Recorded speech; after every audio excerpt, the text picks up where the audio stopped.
So 20 dark psychological tactics that you guys can use to make any woman fall in love with you. These tactics are more specifically for people who are in relationships and you feel like the relationship is not going well. For girls who you are just friends with benefits. If you consistently keep getting girls but losing them the next day, like you notice how some guys just know how to get girls but they don't know how to keep them. If you keep losing girls, if girls are not as interested in you but kind of interested but not as interested, these tactics are made to make them fall in love. I do warn you that making girls fall in love is not as fun as it looks. When you use these tactics correctly, you're going to have girls who want to be around you. And if you never had that before, it could be a very weird experience because you're going to notice that it gets old after a while. It's not as fun as it looks. Having girls being needy around you and wanting to see you is not as fun as it looks. Okay? So just giving you a warning, getting girls to fall in love with you may seem pretty, but once you have a girl who's obsessed with you, it's not going to be as pretty as it looks. I'm just letting you guys know. So if you guys want this is the video, alright? Because these are 20 dark shit. I've been teaching this to women because women like these dark psychological manipulative tactics. But I was like, you know what? I cannot be a hypocrite and just teach this to women. So let's get started. The first step is this. You got to choose the right victim. You have to choose the right woman, right? I got this straight from the art of seduction.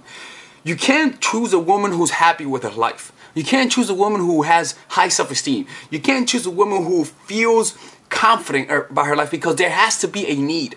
There has to be a need that hasn't been met in her life.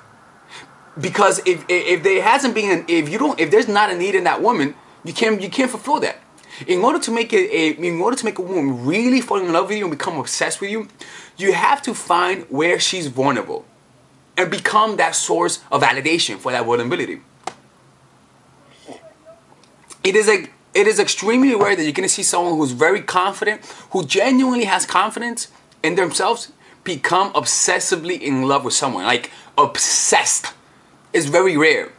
Only those who have low self-esteem and who who need validation are those who become obsessed with partners once they break up with them. For example, let's say that you dated a girl who's out of your league, right? By simply dating a girl who's out of your league, when she breaks up with you, you're gonna have a tough time letting go of her because she became the source of your validation. People liked you because you were with her. So picking the right victim entails in picking a girl who doesn't have much going on in her life. I'm not serious. The less busy she is, the better. Now look, it sounds dark, but I told you, it's dark. You see, you can't use these tactics on everybody. So that's the first step. Choose the right victim so that you can become the man who sweeps her off her feet. The second one, send mixed signals. Make her feel as though she has you. Like, make her feel as though she has you and then take it away, alright? To make a woman fall in love with you, it's best to make her feel the loss of losing you. For example, have you ever noticed that when you're not needy, right? Let's say you feel good, nothing's wrong, right? But suddenly, you notice that a girl likes you. She sends you a text, hey, how are you? I want to hang out with you, right? Now you want to meet her, right? And now, because she likes you, you actually want to meet her. But then she texts you and says, you know what, we can't meet up. What happened here now? In the past, you didn't want to meet her, right? But because the opportunity came, you felt like you gained something. And now, now you lost her, what happens? Now you want her more. You want her more than you initially wanted her. Okay? So by making the girl feel as though they have you, by actually showing attraction, it causes women to actually become confused. For example, you act as though you really like her in person. Like, you really show attraction in person, but through text message, you sound cold and bland. I had a friend, his name was Tim. He used to do this. He was an extremely friendly guy, right? But through text messaging, he sounded like he was pissed off. So when I would text him, I'm like, yo, we meeting up? And he'll just send, yeah. Yo, what's up? What are you up to today? Nothing. I'm like, what the fuck? You mad at me, right? Like, it really looked like he sounded pissed off. But then when I met the guy in person, when I would hang out with him, he's like the friendliest guy in the world. So those mixed signals, when I meet him, I'm like, oh, okay, I forgot. He's actually a nice guy. That's how he is. But then when he would text me, I'm like, oh shit, what, is he mad at me? So he was saying mixed signals. Another way you could do this is actually show that you like the girl. Like, take her out on a date and actually treat her well. But then do the total opposite and back away from her. You see, you make her feel like, yes, look at him. He took me out on a date, right? And she's like, I had him. But then she's like, what the fuck? Like, after he took me out on a date, he didn't text me back for a couple days. What the fuck is that? It would have not worked. Not texting her would have not worked if you would have not given her the promise of you have me. But by backing away, it makes you feel like, what the fuck? He doesn't like me no more? So that's how you do it. Number 3, have contrasting qualities. Don't just, if you're, for example, I'm a nice person, right? I have a very nice person kind of look. I look like a boy, like a young boy. So if you look like if you have the appearance of a nice young boy, you want to have an air of evil, an air of sexuality to you in order to give you that contrast. If you're a very masculine person, you want to have an air of femininity. So that it kind of balances out. Because when you're too masculine, it shows insecurity because that's overcompensation. By having a balance of masculinity and femininity, it'll give you that air of, I could trust him. You see? It gives you contrasting quality. It makes you edgy. So if you're a very masculine person, have a spiritual side to you. And don't be obvious about your spiritual side. Be subtle. But communicate it in a subtle way. Don't just tell her you meditate. Let her find out by her own. Don't even say you meditate. If you're a very masculine person, don't say you meditate. Allow her to see that you meditate through your Instagram. But the point is that you want to have those qualities where she says to herself, wait a minute, I would not imagine he actually did that. It's kind of like Kanye West. When you see Kanye West being nice to his wife, you're like, oh, he's actually a nice guy. You see? So it really rounds a person. Number 4, create a triangle of desire. Talk about other females you actually admire. For example, if she's a blonde who has a nice ass, talk about other females that you find attractive that have dark hair and nice titties and dark skin. Or talk about, it doesn't matter, but the point is that it has to be the total opposite of how she looks. Talk about another woman that looks the total opposite of how she looks, so that she can become her own her competition. Right? Again, it doesn't have to be real. It could be someone it could be a celebrity. But the point is that by simply letting her know your type, right? And telling her that she's so hot or that you're admiring her for this, it gives her a competition. Even better, if they're actually real female friends. Have female friends hang around you. You see? And when you have that, you create that little competition. Trust me, on the dating channel for women that I have, where I primarily teach dark psychological tactics like these, because I don't know how to pick up, man, but I do know how to fuck with people's minds, right? And so if you guys want to learn fucked up tactics, that's the channel to go. I do talk about how to talk to men, but just apply to women and you get the same result, all right? But the point is that by having that triangle of desire, it causes pre-selection and it raises your value as an individual. But the thing is, you have to be subtle. Don't just be obvious. You see what I'm saying? Don't just be obvious. For example, a sort of way to do this is going on Facebook, posting a music video of the girl who you think looks a total opposite of how she looks and say, damn, I love the way she looks. She's so fucking hot. Right? You see what I'm saying? Don't even tag her. But the point is, she's going to see that post and she's going to know. Because girls know about their bodies, you see? And that causes people to actually want to be around you more because of the pre-selection. All right? Number 5, inflict pain. Do not be afraid to inflict pain.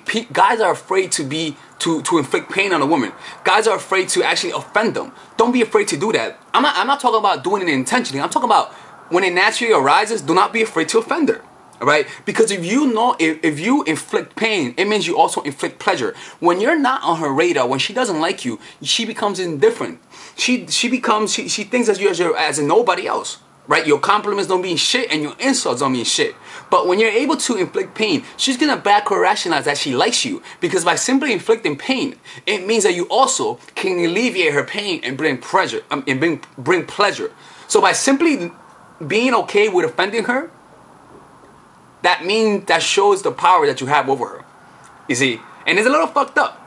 So learn how to criticize her. Criticize her about the things that she does wrong. All right? And don't be afraid to piss her off. Because once you're able to piss her off, you want to be able to then validate her. It's strategic. See, this is the strategy. You piss her off, criticize her, and then validate her with something that she needs validation of. You see what I'm saying? It could be a skill that she sucks in and validate her and tell her that she's actually good. And by receiving your validation, because she got the rejection from you, it feels better. Athletes, for example, if you're an athlete and you get criticized by a certain reporter all the time, you're going to value that reporter's compliments a lot more than reporters who always compliment you. Because you know that person annoys the fuck out of you because he's always complaining about you. See what I'm saying? Number 6, the art of insinuation. Insinuation is all about planting insecurities at a subconscious level. For example, talking about how for example, let's say that she is not a passionate person, right? you subtly insinuate to her that you love people who are passionate. For example, I love women who are passionate, man. Like women who are going towards their goals, you know what I'm saying? And then changing the topic, all right?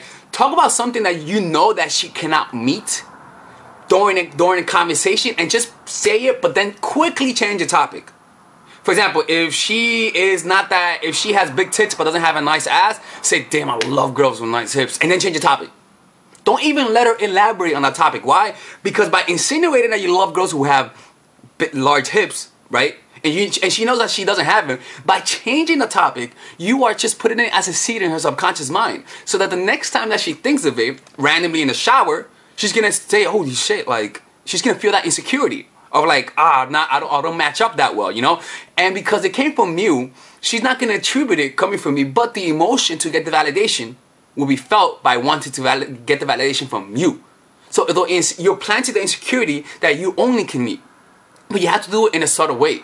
So the best way to do it is do it during conversation where you guys are bantering and she's thinking of what to say next. So that she doesn't really think about too much of what you're saying, but that it registers at a very subconscious level. Or use it when she's relaxed. You know, when she's about to go to sleep, when you guys just have sex, just chilling. And when you do it in a relaxed way, it gets into her subconscious. Just do it in any of those two ways. Insinuation is one of those ways to actually get to people's subconscious mind and poke at it so that they seek validation from you. Number 7, set up challenges and barriers. You want to be able to make the relationship nice and spicy, all right? So a lot of the times things become too safe.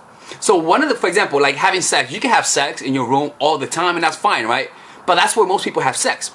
If you want to have much better sex and give her an experience that she doesn't forget, have a friend go in the apartment and tell her we gotta have sex we gotta have quiet sex because my friend, he's in his room. You see, by setting that barrier of quiet sex, it gives you more of like, ooh, this is wrong.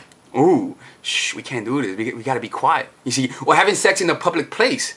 We gotta be quiet. We can't let them see us. You see, like setting those intentional challenges, because sometimes it gets too boring. So what I used to do is I actually made it difficult on her to have sex with me. So I made sure that there was some risk of being with me. So setting up challenges and barriers makes the interaction a lot better. You see what I'm saying? And it also makes them chase. Like for example, like having girls sneak into your apartment, all right, acting as though you actually have a roommate when in reality you don't have a roommate, but acting as though you have a roommate and saying, shh, we gotta be quiet. Okay, that gives you like that childish tendency, like you feel like as though you're back to your childhood. Number 8, and mind you, if the video stops suddenly, I'm gonna make it part 2 because this stops at 30 minutes. Number 8, create temptation. All right, literally enjoy teasing her.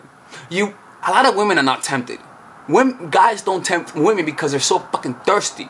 All right, so one of the things that I love to do, I really love to do this. I really just love teasing women. For example, I'll meet up with a girl, make it seem as I'm about to have sex with her, and then just literally leave. Just say, fuck that shit, I'm teasing you, girl, and leave. When you have an air of, this is all a game. Women are going to appreciate you. Women love being teased, especially when you're doing it intentionally as a game. Tease the girl because it makes the interaction so much better. You imagine that shit like saying, yeah, he came over and he just left. Why did he leave? He just said he wanted to tease me. He's actually enjoying teasing me, this motherfucker. You see? And that anger, the frustration, like this motherfucker is teasing me, makes them want you more. You see? The frustration is linked to you. Remember, pain is good. No, it's not bad to women to link pain to you. It's actually a good thing. Alright? Guys who they don't care about don't inflict pain. Remember that. Alright? And the thing is that by simply becoming that source of pain, by creating temptation and all that sort of stuff, you become infinitely more attractive. There's an aura around you that a lot of guys don't have. Okay, so enjoy teasing the woman. For example, talk to her while you finger her and then push her away. And then she's like, "Why you stop fingering me?" I'm like, "Get away, girl, man. I'm trying to sleep here." You see? As long as you clearly communicate that you're teasing her, she's gonna love it. All right. And it also makes you unpredictable. Is he gonna come to have sex? I don't know. I'm gonna try and make him to have sex with me. You see, it makes them chase. It's a powerful thing. The next one is number 9. Give thoughtful gifts. Don't just give a gift that you just give anyone else. Give a gift that's actually thoughtful. And this is something that's individual for each person. Listen to what the person is saying. Listen to what the person's saying. Listen to what the person loves. Listen to the things that they love that not a lot of people appreciate. Make the gift unique and creative to the point that they say, wow, I would have never thought about that. Wow, I didn't know you actually know this about me. The thing is, you'll find out. Go to her Facebook, go to her Instagram. It doesn't matter. You'll find out what the girl loves, because everyone is individual and everyone leaves clues about what they want. The reason why giving them a good gift is important because it is. Remember what I said? Make them feel as though they have you. By giving a thoughtful gift, it's very complimentary. It makes them feel as though you're thinking of them. But then right after you give the gift, back off. That's a mixed signal. Giving a very thoughtful gift, it says, wow, I really, really like you. But then backing off confuses the girl. And that state of confusion is where you want to be, because that enables you to actually influence them and change them and manipulate them. It's a crazy thing. It's one of the craziest things. Let me see. Take a step back. So, for example, learning how to take strategic step backs. For example, during the first stage of the relationship, you take step back, right? For example, you don't show interest in the beginning and all that sort of stuff. But a lot of guys make mistake that they only stop doing that during the beginning of the relationship. During each phase of the relationship, you want to be able, as you're going through the relationship, you want to be able to have little steps down and then go up, steps down, go up, down, up. Why? Because if you just have this is not real. This is not realistic. This is realistic. For example, he likes you, somebody loses interest. Then when somebody loses interest, the other partner gains interest. When the other partner gains interest, somebody else loses interest. Then the other partner loses interest and the other one gains interest. You see? You want to have this, and the only way to have that uppity down relationship where it inevitably goes higher is through taking step backs. For example, you show interest, for example, like in the beginning you don't show interest, but then like 6 months in, learn how to take one step back, but don't do it obvious. Do the subtle step backs. You see, when the relationship is gonna end. You feel when the relationship is gonna end. Like they literally just stop texting you as often. The conversations aren't as interesting. You see, for like a couple of days. By making it so, it's not something that you can just point at. You just feel it in the air. And the way you make that is by not sending as many text messages, like I said, not having as long as conversation. You see, not talking as much. Just do it subtly. Just take one little step back, because they're going to feel it. They're going to feel it. And once you feel that they're seeking validation, then you reward them with more attention. And so you reward them. You're rewarding the action of chasing you. It's a powerful thing. So learn how to take mini and subtle step backs during the relationship, but make it subtle. Because when you make it subtle, you want her to interpret you. You don't want her to fully understand you. You want her to interpret you, so that her mind could create the image that they have of you, right? Number 11, disarm her with vulnerability. A lot of times, a lot of guys don't know how to use these tactics because they look very obvious, all right? So by showing vulnerability, which is to say showing a part of you that's weak, showing a part of you that you need help in, it enables her to see the real human in you. You see? So for example, a vulnerability that I have is my inability to control myself around women. I love women. So because of that, women know that I cannot control myself. So whenever I take a step back, it doesn't seem strategic, because they know that my nature is an uncontrollable boy who cannot resist their beauty.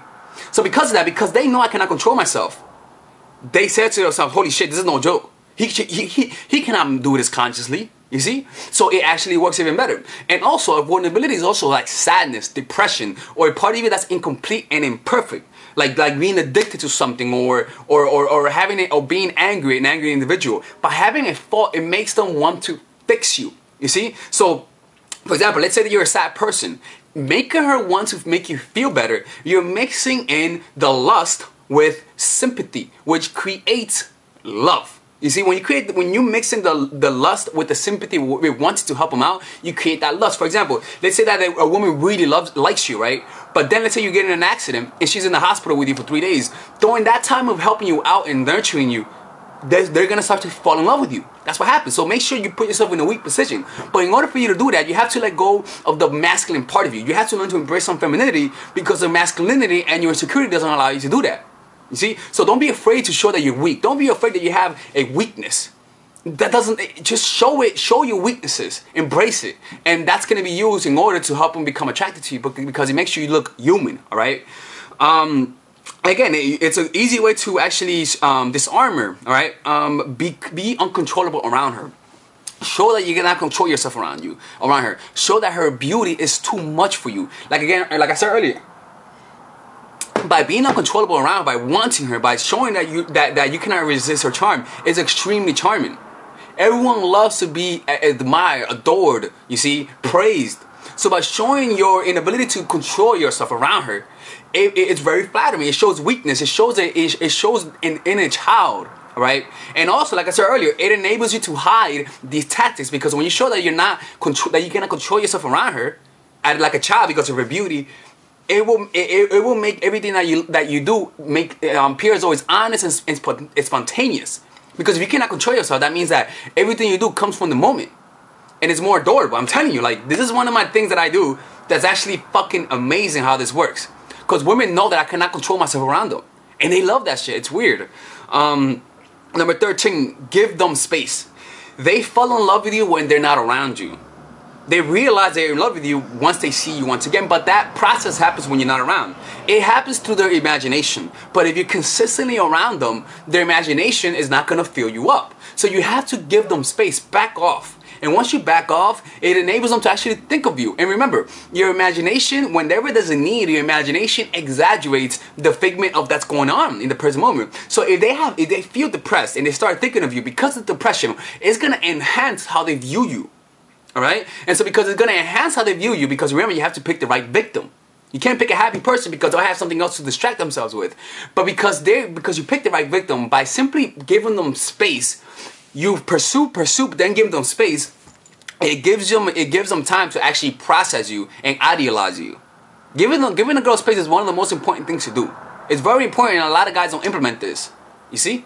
That's why a lot of fuck buddies become relationships, because you don't see them as often, and because you don't see them as often, you give them space, and they feel that you're not committed, and it causes the girls to actually become more attracted.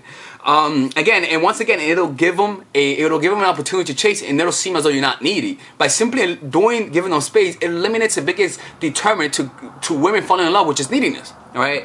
Number 14, engage in their deepest narcissism.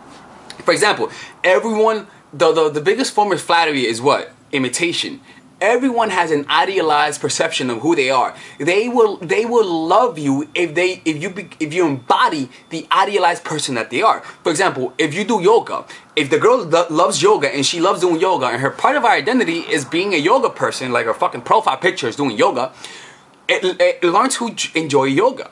Do yoga with her and actually show that you actually enjoy it. What's going to happen is that she's going to see, holy shit, you see, I was right. You see, I was able to help a person out. So now to her, you become more than just a person. You become that person that she knows, that you become that representation of the person who she is. And that's flattery. It's kind of like seeing somebody use my tactics. I literally become flattered when people tell me that they use my tactics and it works. You see? And that actually helps with women, especially with women, because they're insecure. So by saying that you have influence, that she has influenced you in a positive way, it enables them to actually want you more, because she says, holy shit, like when I'm with them, I see the idealization of who I am. And you become more than just any other person. All right? It's crazy. So engage in the deepest narcissism. Remember, women love themselves. Okay? Women love themselves. Right? Like, for example, one of the things that some of the guys do that I know is they make videos of their girlfriends. Like, if they achieve a certain goal, they record it.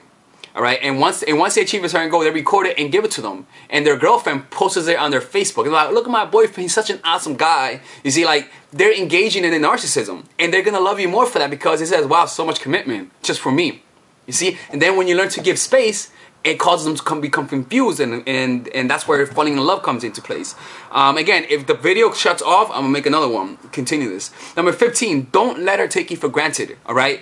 Use pain, pleasure, and absence in order for them to appreciate you. A lot of the times when relationship goes stale is because of overstimulation. Like I said earlier, back off. Let them appreciate you by giving them space and inflicting pain and pleasure.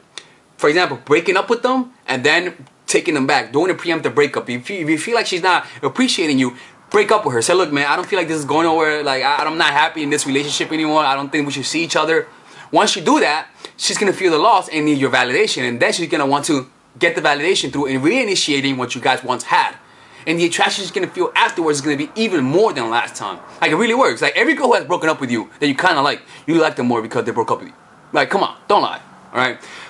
Number 16, combine their passion with sex. For example, if you know that for example, if you smoke weed, right, and no girl has ever had sex with you while smoking weed, and you do that, you're gonna remember her because you engage in your passion with sex. Let's say you play basketball and you play basketball and you play one-on-one with your girl, right? And she fucking touches your dick while you're playing basketball. She does anything sexual, like touching your dick, teasing you and all that shit while people are around. You're mixing up what you really love with sex, and it causes that connection. For example, let's say that she plays the guitar. Find a way to combine guitar with sex. Or let's say that she loves to read. Find a way to combine reading with sex. For example, I'll eat you out and see if you can focus on the book while I eat you out. Stuff like that. Like there was this girl who knew I loved reading books, so she gave me head while I tried to read a chapter from the book, you see. And because of that, it made me think of her like, holy shit, like she fulfilled a fantasy of mine. But because she combined something that I love with sex, it really made me like it put her in a different category in my mind, and that's better than anything else. That's better than just being any average girl. You know what I'm saying? Number 15, okay, no, that's not it, number 15. Number 17, make her fantasy a reality. Find out what her secret fantasies are that err on the side of the taboo and make it happen. She'll become obsessed with you. A lot of guys are afraid to do role plays. For example, a lot of girls want to have like the rape fantasy. Fucking do that. Find out what her fantasies are. Do that, because if you're able to fulfill her fantasies and do what she loves sexually, she's gonna fucking love that shit. Alright? Not only do you emotionally stimulate her, but you actually become the figment of her imagination. You embody her fantasies. That's fucking amazing. The freakier you are, the better. Find out where her fantasies are. Well, she's more like a motherly figure. Like she was the older child, and so she didn't have a childhood. Learn to take the role of the dad and become her daddy. Play the fantasy of the dad with the little girl. Hey, little girl, I know I should have been doing this. Play the taboo. As the more taboo it is, the fantasy, the better, because it'll put you like, it's like me against the world. Nobody can find out, and it becomes your own little secret. I'm telling you, a lot of girls have the rape fantasy, and not a lot of guys have the balls to actually fulfill that fantasy, man. Look for a fantasy. A lot of guys don't actually actively seek for a woman's fantasy. Look for it and make it happen. And I promise you, you're gonna be viewed as a fucking freak in their mind, and that's a lot more valuable than not being a freak. Alright? Number 18, have boundaries. Make sure that she feels your boundaries, because when a woman feels your boundaries, that's when it actually experiences you. For example, let's say that a girl visits you from another state and she doesn't want to pay for anything. Fucking tell her, look, we're splitting it in half. I don't care. We're splitting it in half. By saying that we're splitting it in half, yeah, it's kind of awkward, and she may feel awkward, and maybe she didn't expect that. But because you're placing your boundaries on her, and you're stopping her, if she feels your power by placing your boundaries. For example, if she litters and you don't like littering, so actually say, like, I don't like people who litter around me. Just say that. If you say that, she's gonna feel her boundaries. Like, she's like, oh, my bad, I didn't know that. You see, like, it really is a powerful thing. A lot of guys are afraid to do that because it feels like they're going to lose attraction. That's quite the contrary. Number 19, natural qualifiers. Rather than naturally qualifying a woman, like saying, do you smoke? No, I don't smoke. Oh, okay, that's good. I don't like people who smoke. That they don't feel the qualification. Qualify a woman according to something that you actually love. For example, let's say that you love reading books, right? And if somebody tells you that they don't read books, you can naturally react in a negative way. You don't even need to try to react in a negative way. You just naturally react in a negative way because that's an actual passion. So by having a natural qualifier, like, do you like to read books? By actually caring about the response, they're gonna feel that there's a response that she needs to have. So she says, do you read books? No, I don't read books. Oh, okay. Anyways, by simply doing that, naturally reacting, she's gonna feel like there's a disapproval. She's gonna feel that at a subtle way. Remember, the more subtle your disinterest and your mixed signals, the better. So by subtly communicating that, she's gonna think, what, she doesn't like that? What, he doesn't like that? Remember, you want to make her interpret you, not know you. So by having natural qualifiers, it works. Like, for example, if she says she reads books, you can actually naturally reward her. You see? that's a powerful thing, and it's the best way to qualify. So find out the things that you naturally appreciate in women and qualify them and actually care about the answers, because your subcommunication is going to communicate that if they actually qualify or if they're actually disqualified. Either way, you win, because they're gonna feel that you actually have values and you're not just talking to her because of her looks. All right. Number 20, isolate her, and this is the last